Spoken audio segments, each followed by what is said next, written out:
Все делают обзоры на флагманы. Ну, конечно, там все блестит, работает быстро, идеально. Что чувствует человек, когда спускается с айфона в мир среднего класса? Galaxy A56. Я не буду его сравнивать с предыдущими ашками или другими моделями телефонов. Я просто посмотрю на этот телефон со взгляда человека, который постоянно пользовался Apple. Самая продаваемая линейка у Samsung Galaxy A. Когда взял в руки, я честно был в шоке с того, насколько он хорош. Тонкий стеклянный корпус, камеры, обтекаемый островок. Даже мой 13-й iPhone выглядит уже не так прикольно. Я просто хочу понять, насколько этот телефон хорош внутри и удобнее ли он, чем старый iPhone. Так, ну, с визуальной частью понятно, все хорошо. По комплекту нет ничего интересного. Скрепочка, провод и ненужная макулатура. Легкие анимации, сопровождающие каждое касание. Сам Android не нагружен, а лишних приложений по минимуму. Мне вообще нравится оболочка One UI от Samsung. Она какая-то легкая, простая, больше свободы, чем у iPhone, но не чувствуется какой-то загроможденности. Прикалывает фишка с новостями сбоку. Это реально удобно, особенно с утра проснулся и просто скроллишь свои новости.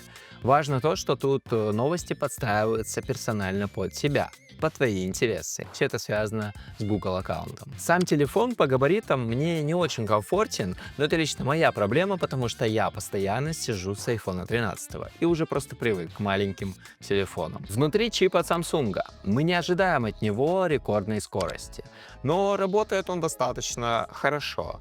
Правда, когда я просто настраивал телефон, ну и сидел в базовых приложениях по типу Google Play, галерея, камера, калькулятор, часы, короче, все просто немного проверял, телефон начал нагреваться. Возможно, это в первый раз, но не думаю, что это исключение, потому что процессор все-таки не флагманский. Но вот дизайн точно флагманский. В игры я не играю, поэтому никаких замеров не буду делать. А вот в интернет-браузере, серфинге работает все шустро, быстро. Интерфейс супер отзывчивый. Помнишь, я тебе говорил, что мне нравятся эти камеры, как они выглядят? Так вот, как они снимают? Ну, выглядят они явно круче. Вообще, все Android-смартфоны делают примерно одно и то же. Они вылизывают фотографию до идеала, когда iPhone не скрывает перед нашими глазами явную картинку. Допустим, если будет недостаточная освещенность, у iPhone будет зернистость, даже на последних версиях. У андроидов все немного по-другому. Они пытаются сделать все идеально. В итоге мы видим идеальную картинку, которой нет в жизни. Если ты смотришь видео на английском языке, то лови вайб русского менталитета. Но это вообще не говорит о том, что камеры тут отвратительные. Это просто я привык к другим форматам фотографий. В основном камера норм. Днем снимает хорошо, вечером уже не так идеально, но все равно комфортно. Видео также без сюрпризов. Стабилизация окей, но цвет и динамика все-таки не дотягивает до айфона. Макросъемка есть, но качество могло быть и получше. Есть ширик, но четкости не всегда хватает, особенно при недостаточной освещенности. В целом, камера среднячковая, ровно такой же, как и телефон. Она не выдающаяся, но и не дает каких-то отвратительных результатов. По зарядке у меня никаких нет в этом плане нареканий. Спокойно день будет работать без провода, а то и больше. Но тут есть моментик, который говорит, что телефон-то не флагманский, хоть и выглядит он похоже. Здесь нет беспроводной зарядки. Другой момент, что я на своем 13-м ни разу ей не пользовался. Но то, что обделили, конечно, обидно. На сайте пишут «теперь с искусственным интеллектом». Но Galaxy AI это не называют. Из интересного и удобного можно удалять из фотографий лишний объект из кадра.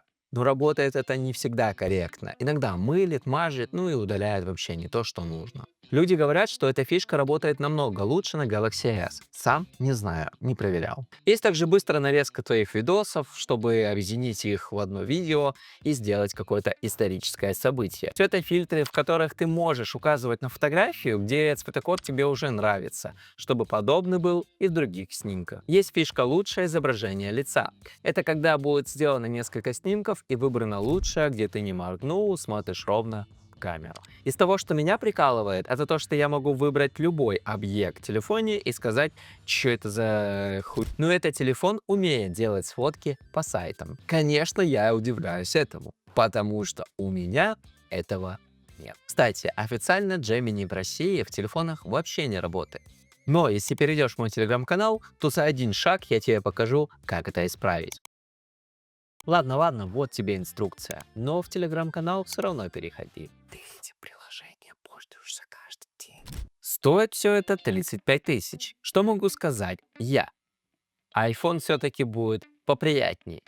Потому что это первоначально флагманская линейка, а это сразу среднебюджетная. Даже то, что тут есть искусственный интеллект, это не так важно, как хорошие камеры в айфонах. Но если обычному пользователю, родителям или людям, которые и так имели еще более бюджетные телефоны, вот тогда этот выбор будет хорош. Знаешь, что я понял, когда я снимал этот видос?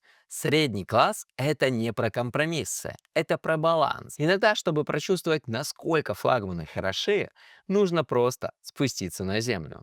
И потом я не думаю, что ты бы уже сказал, почему в айфоне так мало новых фишек. Ну, напоследок, запоминай, какой он красивый.